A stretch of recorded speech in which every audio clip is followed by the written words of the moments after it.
आधुनिक गद्य संकलन के अंतर्गत हम आचार्य शुक्ल के क्रोध निबंध का अध्ययन कर रहे हैं, जिसके 2 भाग से संबंधित व्याख्यान आयोजित किए जा चुके हैं। आज तीसरे और अंतिम भाग के व्याख्यान को हम आयोजित करेंगे।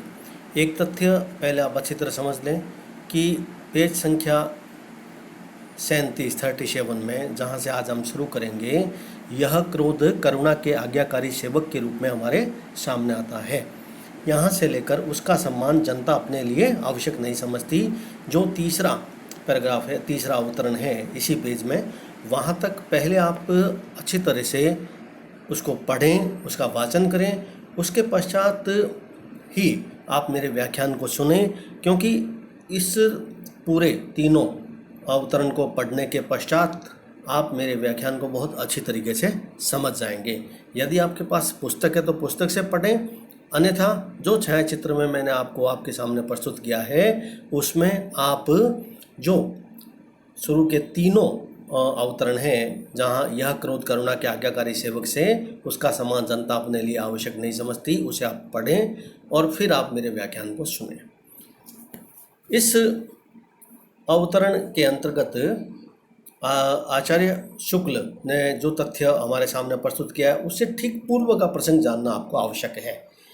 इस प्रसंग में, जिसमें क्रोध के आज्ञाकारी सेवक की विवेचना की है और जिसमें उन्होंने क्रोध के सौंदर्य की विवेचना की है, और वह सौंदर्य निर्विशेषता से ही उत्पन्न हो सकता है। निर्विशेषता से तात्पर्य है जिसमें किसी प्रकार का कोई लोभ मोह आदि नहीं हो। ऐसा क्रोध जिसमें स्वयं का कोई लालच हित मोह नहीं हो, उसे निर्विशेषता कहते हैं। उसको समझने से पहले आप वह पूर्व प्रसंग को समझ लें, तभी आप अच्छे तरीके से इस प्रसंग को समझ पाएंगे। आचार्य शुक्ल ने इससे पूर्व क्रोध के प्रेरक 2 प्रकार के दुख बताए थे, एक तो अपना दुख और दूसरा पराया दुख। क्रोध के त्याग के लिए जो उपदेश दिए गए हैं शास्त्रों में, नीति में, शिष्टाचार में, वह दिया गया है कि पहले प्रकार के दुख को से उत्पन्न जो क्रोध है उसका हमेशा त्याग करना चाहिए। अर्थात जो अपना दुख होता है ना, जिसमें हमारा कोई न कोई लोभ मोह आदि ग्रसित से दुख होता है, उसे हमेशा त्यागना चाहिए। किंतु जो पराया दुख होता है, उस पराये दुख में हम जितना ज़्यादा क्रोधित होंगे, कई बार वह क्रोध उतना ही सुंदर स्वरूप में हमारे सामने दिखाई देता। इस तथ्य को उन्होंने उदाहरण के रूप में यहाँ पर हमारे सामने प्रस्तुत किया है। इस प्रसंग के अंतर्गत उन्होंने उससे पूर्व में उन्होंने स्पष्ट कहा था कि धर्म नीति शिष्टाचार एवं सदाचार में जो अपने दुख से उत्पन्न क्रोध होता है उसका परित्याग करते हैं, लेकिन पराये या अन्य के दुख के लिए किया जाने वाला जो क्रोध होता है वो हमेशा करुणा से उत्पन्न होता है। और उसी करुणाजन्य जो क्रोध होता है उसकी व्याख्या करते हुए इस अवतरण में वे कहते हैं कि जो ये करुणाव्यापी दुख होता है, वह करुणाव्यापी दुख जितना व्यापक होता है उसका स्वरूप उतना ही पवित्र होता है। क्रोध की भावना जितनी निर्विशेष रहेगी, सच्ची पूर्ण जो दूसरों के दुख करने की भावना है वह उतनी ही ज़्यादा उत्कृष्ट रूप में हमारे सामने आएगी, और क्रोध का वह स्वरूप पूर्ण सौंदर्य को प्राप्त करेगा, और ऐसा सौंदर्य जो काव्य में तो जगमगाएगा ही, लेकिन लोक में भी उसकी प्रशंसा होगी। आचार्य शुक्ल इस अवतरण में कह रहे हैं कि जो जगत व्यापी करुणा के साथ साथ उत्पन्न होने वाला जो क्रोध होता है, अर्थात संसार के दुखों को दूर करने के लिए करुणा के साथ जो मनुष्य क्रोध धारण करता है, वह क्रोध अपनी व्यापकता में, विशालता में, उदारता, उदात्तता, उपयोगिता और इन के कारणों से पूरे संसार में बहुत सुंदर, मनोरम, आकर्षक और पवित्र होता है।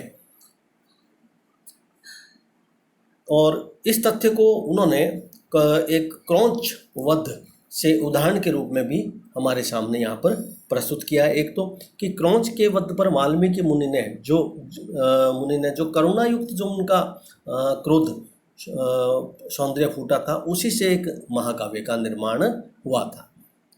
हम सब तथ्य इस बात को जानते हैं कि वाल्मीकि के द्वारा जो रामायण रची गई थी वह क्रौंच पक्षी के वध से उत्पन्न, जो उनके मन में करुणा की भावना उत्पन्न हुई, उसके परिणाम स्वरूप उत्पन्न हुई। तो उनके मन में क्रोध आया कि इस निरीह पक्षी को क्यों मार दिया गया, और उसी से उनका महाकाव्य का एक सौंदर्य प्रस्फुटित हुआ। क्योंकि इस प्रकार का जो क्रोध होता है उसके सौंदर्य में निर्विशेषता रहती है, कोई भी किसी प्रकार का कोई लोभ मोह नहीं रहता है। राम के क्रोध में भी यही तथ्य दिखाई देता है कि वह लोग के दुख को दूर करने के लिए उन्होंने वह क्रोध धारण किया था। शुक्ल जी कहते हैं जहाँ से श्रीहत हो जाती है वहीं से क्रोध के सौंदर्य का प्रारंभ होता है। क्षमा जहाँ से श्रीहत हो जाते, श्रीहत मतलब समाप्त, जहाँ पर क्षमा करते करते अंतिम स्थिति आ जाती है, क्षमा की जो भावना होती है उसका एक अंतिम पड़ाव आ जाता है, जहाँ पर सामने वाला मनुष्य बार बार क्षमा करने पर फिर भी नहीं मानता, तो उसके परिणाम स्वरूप जो क्रोध उत्पन्न होता है, और उस क्रोध का जो सौंदर्य होता है वह सौंदर्य पूरे संसार में प्राणी मात्र के प्रति सहानुभूति की भावना से उत्पन्न हुआ क्रोध होता है। इसलिए वह संसार में अपने सौंदर्यता को प्राप्त करता है। लोग उस क्रोध को बहुत सुंदर तरीके से पसंद करते हैं। चाहे वह राम का क्रोध हो, चाहे वह कृष्ण का क्रोध हो, दोनों के ही क्रोध में शुक्ल जी ने स्पष्ट रूप से कहा है कि आशा और उत्साह और तत्परता के साथ, पूरी अपनी आभा के साथ जो क्रोधांगनी फूटती है ना, उस क्रोधांगनी का जो अनुभव होता है, उसके सौंदर्य का अनुभव पूरा संसार करता है। और उनके क्रोध में, क्योंकि राम और कृष्ण के दोनों के क्रोध में मूल बात क्या है, वह है कि प्राणी मात्र के प्रति सहानुभूति और करुणा की भावना। और इन दोनों महान नायक जो हमारे हैं राम और कृष्ण, उनके हृदय में की यह जो निर्विशेष सहानुभूति की भावना है, उसी के परिणाम स्वरूप भगवान राम और कृष्ण के हृदय में सात्विक क्रोध की भावना उत्पन्न हुई, जिसमें इन दोनों के हृदय में जो क्रोध का सौंदर्य फूटा था, उसने सर्वत्र जितनी भी पापात्माएं थीं, पाप करने वाली जो आत्माएं, जो अधर्मचारी थे, उनका ध्वंस किया, और पुण्यात्माओं और धर्मचारियों के पालन और पोषण या उनके कल्याण के लिए उन्होंने उस क्रोध के सौंदर्य में जो कार्य किया गया, उससे उनके कल्याण की भावना प्रकट हुई। तो यहाँ पर आचार्य शुक्ल ने हमारे समक्ष क्रोध का जो तथ्य उन्होंने प्रस्तुत किया है, वह कृष्ण के शिशुपाल प्रसंग के माध्यम से उन्होंने एक तो प्रकट किया है, जहाँ क्षमा का महत्व स्पष्ट रूप से लेखक के कहने का आशय है कि क्षमा का जो महत्व होता है वह उसी समय तक रहता है जब तक अपराधी के मन में हमारे प्रति कोई भय बना रहे। परंतु जहाँ अपराधी भय दिखाने पर भी बार बार वो अपराध करता रहे ना, तो वहाँ क्षमा का कोई महत्व नहीं रहता है। वहाँ क्षमा अपना प्रभाव और स्वरूप खो देती है शुक्ल जी के अनुसार। ऐसी स्थिति में क्षमा वास्तव में क्या होती है, वो एक कदरता के रूप में परिणित हो जाती है। अतः ऐसे समय में क्रोध करना शुक्ल जी के अनुसार आवश्यक हो जाता है, वह अपरिहार्य हो जाता है, और वही क्रोध बहुत सुंदर लगता है। आप और हम सभी जानते हैं कि जो शिशुपाल की 100 गालियों तक, है ना, कृष्ण ने सुनी, और कृष्ण हमेशा उनको क्षमा करते रहे। कृष्ण की क्षमा उस समय भी सुंदर लग रही थी, परंतु सीमा विशेष के जब उन्होंने अतिक्रमण कर दिया, तो कृष्ण की जो क्षमा का जो सौंदर्य था आचार्य शुक्ल के अनुसार, वह भी समाप्त हो गया। देखिए, शिशुपाल की बहुत सी बुराइयां जब तक कृष्ण की क्षमा तक पहुंची, तब तक जाकर उसका लौकिक लावण्य फीका पड़ गया। अर्थात कृष्ण की क्षमा का जो सौंदर्य था वह भी क्या हुआ, समाप्त हो गया। तब क्रोध का प्रादुर्भाव हुआ और उन्होंने शिशुपाल का वध किया। शिशुपाल के प्रति यह जो कृष्ण का क्रोध था, यह समीचीन है, और कृष्ण का यह क्रोध व्यक्तिगत अथवा शिशुपाल के अपराध जो थे, है ना, उस तक सीमित नहीं, बल्कि जगत के कल्याण के लिए वह किया गया क्रोध था। उनका यह क्रोध निर्विशेष होने के कारण ही सुंदर दिखाई पड़ा और समीचीन दिखाई पड़ा। अपने दुख पर उत्पन्न जो क्रोध होता है ना, वह तो समीचीन हो सकता है, परंतु वह कभी भी सुंदर नहीं हो सकता। इस तथ्य को यहाँ पर आचार्य शुक्ल स्पष्ट कर रहे हैं, और इसी कारण उन्होंने राम का उदाहरण भी यहाँ पर हमारे सामने प्रस्तुत किया कि राम का कालांगनी सदृश क्रोध भी ऐसा ही था।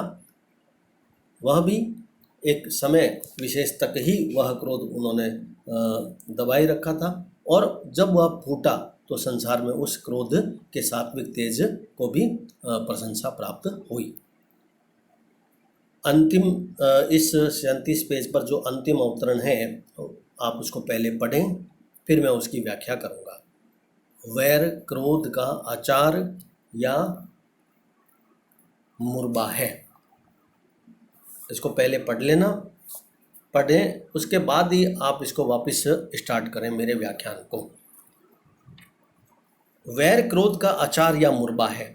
आप और हम सभी जानते हैं कि किसी भी चीज़ का जो आचार या मुर्बा बनता है ना, वह किसी कोई चीज़ खाते हैं ना, जैसे कैरी का आचार है, वैसे ही यहाँ पर लेखक कह रहे हैं कि जो बैर होता है ना, वही क्रोध का आचार या मुर्बा है।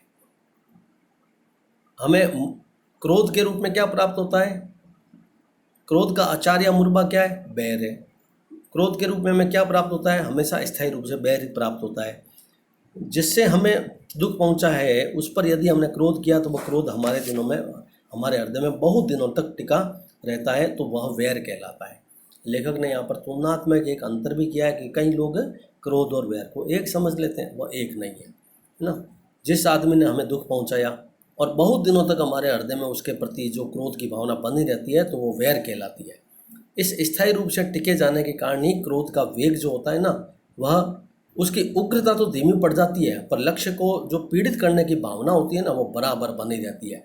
अर्थात किसी आदमी के प्रति जो मन में स्थायी रूप से हमारे मन में क्रोध की भावना रहती है, तो क्रोध नहीं बैर हो जाता है। और उसमें क्या होता है, उस क्रोध में कभी धीमा कभी तेज, लेकिन वह समाप्त कभी नहीं होता। लक्ष्य को पीड़ित करने की जो प्रेरणा होती है ना, वो बराबर मिलती रहती है। क्रोध अपना बचाव करते हुए शत्रु को पीड़ित करने की युक्ति आदि सोचने का समय प्राय नहीं देता है, और वैर उसके लिए बहुत समय देता है। क्रोध और वैर का भेद केवल कालकृति होता है, यानी समय के अनुसार ही चलता है। जो दुख पहुंचाने की जो भावना होती है उसके अनुसार ही क्रोध और वैर का जो मनोविकार है वह चलता रहता है। क्रोध जब तुरंत प्रकट न होकर भविष्य में किसी अवसर की प्रतीक्षा करता रहता है और धीरे धीरे पकता रहता है, तो वो क्या कहलाता है? क्रोध नहीं, वह बैर कहलाने लग जाता है, वो बैर बन जाता है। क्रोध के इस स्थायी और परिपक्व जो रूप होता है ना, उसे हम बैर कह सकते हैं। जहाँ पर शत्रु को सदैव पीड़ित करने का भाव है ना, वह हमारे मन में सदैव बना रहता है। दुख या हानि पहुँचाने वाले को तुरंत दंडित करना ना, वो क्रोध अलग तरह का होता है और बैर फिर अलग तरह का होता है। और तुरंत उसको दंडित ना करके और दुख या हानि का प्रतिकार चलता रहता है, तो और उसका प्रतिकार हम निकालते रहते हैं, उसका बदला की भावना हम निकालते रहते हैं, तो वो बैर कहलाने लगता है। कहने का मेरा तात्पर्य यही है कि क्रोध तुरंत और तत्काल प्रकट होता है, जबकि बैर होता है वह समय समय पर या विशेष समय पर ही वह उत्पन्न होता है। बैर मनोभाव से अत्यंत सावधान रहने की आवश्यकता होती है। क्रोध तो तुरंत प्रकट कर देता है, लेकिन जो बैर पाल लेता है वह क्या होता है? उस मनोभाव से लेखक ने कहा कि सावधान रहने की जरूरत होती है, क्योंकि वह क्या करता है कि बैरी जो होता है ना, वह समय, जैसे ही उसको समय मिलता है तो वह कभी भी अवसर को नहीं चूकता है और हानि पहुंचाने की पूरी कोशिश करता है। बहुत अच्छा संबोधन इसमें दिया गया है। बैर वस्तुतः क्रोध का आचार या मुर्बा है। क्रोध का स्थायी और परिपक्व रूप यहाँ पर बैर है। तुलनात्मक रूप प्रस्तुत किया क्रोध और बैर का। भाषा के दृष्टिकोण से यदि देखें तो मैंने पूर्व में विवेचन किया कि आचार्य शुक्ल की जो शब्द विन्यास की क्षमता है वह बहुत ही उत्कृष्ट है। भाषा का एक परिष्कृत और प्रौढ़ रूप हमें यहाँ पर उनके पूरे निबंध में हमें देखने को मिल रहा है। इतना सुंदर शब्द विन्यास आकर्षक लग रहा है कि पूरा निबंध जो क्रोध निबंध है वह हम उसको विवेचन प्रधान शैली में लिखा गया निबंध कह सकते हैं, जिसमें बहुत ही गंभीरता और बहुत ही कसावट का जो एक विशिष्ट गुण है ना, वह हमें नज़र आता है। अब आप पेज संख्या 38 में यह अवतरण पढ़ें कि क्रोध का एक हल्का रूप चिड़चिड़ाहट है, जिसकी व्यंजना प्राय शब्दों में होती है।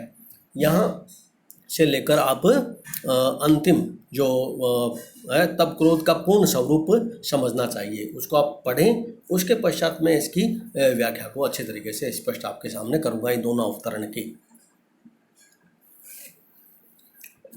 आचार्य शुक्ल ने क्रोध का जो हल्का रूप है उसको चिड़चिड़ाहट के रूप की संज्ञा दी है। आचार्य शुक्ल के अनुसार क्रोध का हल्का रूप चिड़चिड़ाहट होता है, जिसकी जो व्यंजना होती है ना, अभिव्यक्ति, वह शब्दों तक ही सीमित रहती है ना। वह कभी वैसा उग्र नहीं होता जो वास्तविक रूप में क्रोध हमारे सामने कई बार दिखाई देता है, क्योंकि वह शब्दों तक ही सीमित रहता है। कभी कभी चित्त जो बहुत व्यग्र रह जाता है ना, तो किसी प्रवृत्ति में जो बाधा पड़ती है और हमें ठीक ढंग से कोई सुअवसर नहीं मिलता, कोई कार्य नहीं मिलता, तो हम क्या करते हैं, सामान्य रूप से हम चिड़चिड़े हो जाते हैं। लेकिन लोग कहते हैं कि ये तो बहुत है ना चिड़चिड़ा है, उसको क्रोधी नहीं कहते हैं, लेकिन वह भी क्रोध की संज्ञा में, क्रोध की श्रेणी में ही आता है, वह चिड़चिड़ापन भी। इस बात तथ्य को यहाँ पर आचार्य शुक्ल ने हमें स्पष्ट किया है। और अंतिम जो अवतरण है इस निबंध का, उसमें लेखक कहता है कि किसी बात का बुरा लगना, उसकी असहनता, क्षोभयुक्त आवेगपूर्ण अनुभव का होना अमर्ष कहलाता है।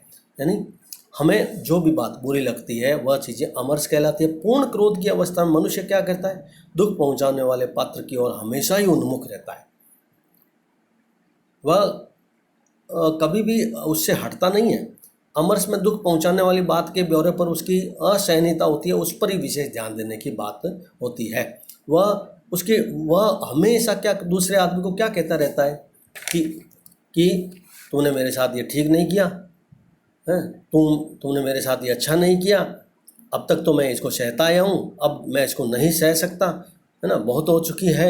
ये सारे तथ्य जो लेखक यहाँ पर कहता है वो अमर्ष में आते हैं, है ना। उसको भयभीत या पीड़ित करने की जो चेष्टा होती है ना, वह लगातार बनी रहती है इसमें, इस तथ्य में। इसके आगे बढ़कर जब कोई दांत पीसता और गरजता वह यह कहने लगे कि मैं तुम्हें धूल में मिला दूंगा, तुम्हारा घर खोद कर फेंक दूंगा, तब क्रोध का पूर्ण स्वरूप समझना चाहिए, है ना। तो क्रोध के पूर्ण स्वरूप को हमें, है ना, कब समझना चाहिए, जब मनुष्य दांत पीस कर गरजता हुआ कोई अपने वाक्य कहता है। उदाहरण दिया है लेखक ने यहाँ पर, बहुत सामान्य बातचीत के उदाहरण यहाँ पर आचार्य शुक्ल ने हमारे सामने प्रस्तुत किए हैं कि मैं तुम्हारे को धूल में मिला दूंगा ना, मैं तुम्हारा घर खोद कर, है ना, उसको फेंक दूंगा। तो लेखक कहता है कि वह क्रोध की पूर्ण अवस्था समझनी चाहिए।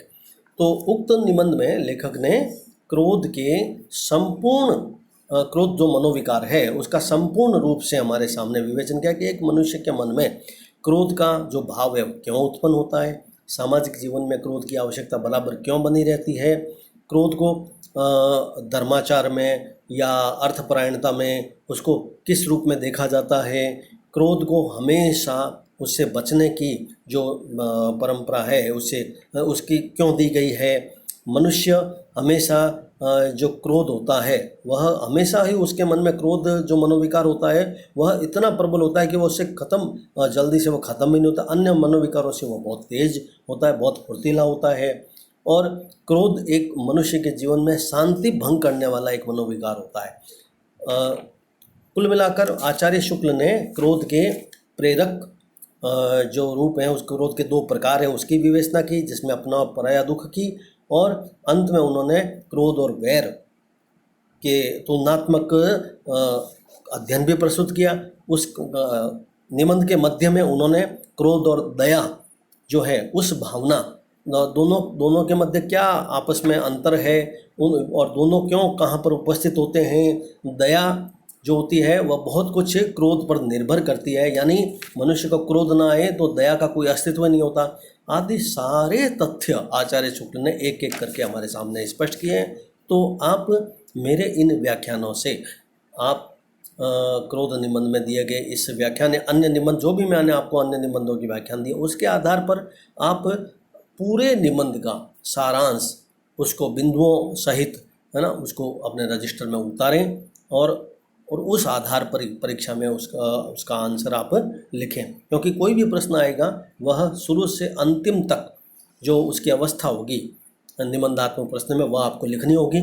इसलिए आप क्रोध निबंध के भी पूरे सारांश को बिंदुओं में रजिस्टर में आप उसको उतारें, अपने शब्दों में उसकी व्याख्या भी करते हुए आप कर सकते हैं।